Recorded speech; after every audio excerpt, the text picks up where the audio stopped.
welcome to another edition of WYO-Dakota 2A Arsenal Roundup News. I'm your host, Richard Espinoza.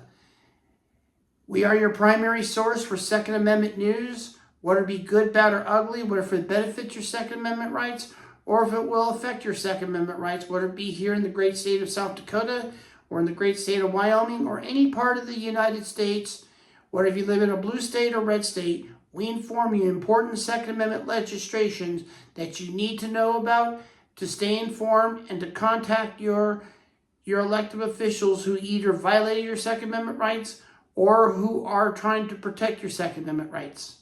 Well, today, for the people of Florida, I got some exciting news. You probably already know this. Some of you may know about this.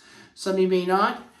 But Governor Ron DeSantis, according to the NRA Adelaide, according to notice I got, Florida Governor Ron DeSantis signs legislation to remove 2A restrictions during an emergencies. This bill is known as House Bill 6025, which will prohibit restrictions on Second Amendment rights during an emergency. And it says, yesterday, May 28th, Governor Ron DeSantis signs a bill 6025 into law protecting our Second Amendment rights during a state emergency. The new law has become effective upon the governor's signature. NRA thanks Governor DeSantis and bill sponsor Senator Leslie Gottlieb, Representatives Monique Miller, Representatives Debbie Mayfield, and legislators who supported this legislation. Then it goes on to say, House Bill 625, Senate Bill 952 repeals automatic prohibitions that violate Floridian Second Amendment rights during a state emergency. The following acts are automatically prohibitions that these legislations repeals: the intentional possessions of a firearm in public, the sale of ammunition or firearms, and the intentions of display of ammunition on firearms in a store. So this means before this bill was signed, the state of Florida has put a shutdown on firearms when it would become during a hurricane or any type of storm. Basically, they shut down firearm sales, which is ridiculous. You and I can both agree that it's the worst time to shut down firearm sales because that's when looters come out and that's when you have to protect your property. This is a lesson we need to learn from back in 2005 during the time of Hurricane Katrina. During Hurricane Katrina, and I know a lot of you who are watching this, who live in Louisiana, remember what then New Orleans Mayor Ray Nagin did, and the New Orleans Police Department. They illegally confiscated your firearms during an emergency. That was a clear violation, but it was groups like the NRA, Gun Owners of America, as well as the National Association for Gun Rights, the Second Amendment Foundation. They all jumped in to sue the city of New Orleans for this. That was a clear violation. If there was ever a time in America we came close to having our firearms illegally confiscated, going back to the days of England under King George, that was the time. But this is also a perfect example that when you get involved and when you stay active and you are informed, you can help change laws that will protect your Second Amendment rights and prevent laws that will infringe upon your Second Amendment rights. That is why it's always important to contact your elected officials, your state governor, your state senator, or whoever.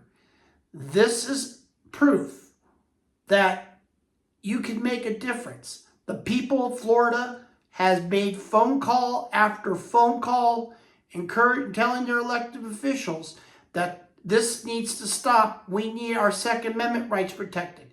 So the people of Florida, kudos to you. Congratulations for a job well done. You set the example that political activism does work, and you proved it. So this is why you got to stay informed and know what is going on. So that's why I encourage you to follow Jarrett from Guns and Gadgets. Follow Liberty Doll, who also does a great job of keeping people informed, as well as Mark Smith of 4 Box Diner. He also is a constitutional attorney. He's fought the fight of the good fight for many gun owners. He's also the winner of the Gundy Awards as best social media influencer. So I encourage you to follow these particular people, including John Crump. And there are many other great 2A podcasters out there who keep you informed and keep you up to date. So I encourage you to join them and listen to what they have to say. So it goes to show, if you stay active and if you know what goes on, keep your friends informed, your fellow gun owners informed, whether it be your hunting buddies, shooting buddies, bowling buddies, barbecue buddies, or whoever. You keep everybody informed. Tell them what's going on, and we get that chain of freedom going. That's how it works. You saw what happened in Texas with Governor Abbott's bill that he recently had. So if you recently watched my video yesterday where I gave you some breaking news on this important legislation where short barrel rifles will no longer be illegal in Texas. Governor Greg Abbott has changed that law, and we all know that the gun control groups are throwing a hissy fit. And I understand. I truly believe right now, we know that the Brady United, the Violence Policy Center, the Southern Poverty League, they're all throwing a hissy fit right now because of this bill, this historic bill that Ron DeSantis has signed. And it's important because, again, nobody should be disarmed during a time of crisis, especially during a hurricane where you're most vulnerable to be a target by looters. As the sign says, if you loot, they will shoot. And of course, Sheriff Grady Judd made that perfectly clear. He told all his citizens, if anybody tries to break into your house during a time of crisis, shoot them. I'll back you. And that's the kind of constitutional sheriff we have in Grady Judd. Great man who really stands with the law-abiding citizens. So it's important that you get involved. You always call your elected officials. Even if you live in a blue state that's rapidly anti-gun, still call. The reason is because the more you call, the more scared they will be. Because it takes the vote to either keep them in office or kick them out of office. And I clearly understand, unfortunately, you have some people who, are kind of naive in re-electing the same person over and over again. And even if you don't vote out the other person, at least you made the effort. And eventually, somewhere down the road, people will start to listen. It takes you. You got to get involved. And this is a perfect example. When people get involved, you get things done. Well, that is it for WYO-Dakota 2A Arsenal Roundup News. And if you have any important legislation from your state you want to inform me about, please send me an email at rjespinoza, that's ESPINOZA, roundupnews@gmail.com. Tell me what state you're from. Tell me what the legislation is about. Let me know if it will affect your Second Amendment rights or will cause and affect your Second Amendment rights. And also, I also encourage you to join my Facebook group called Defenders of the Second Amendment.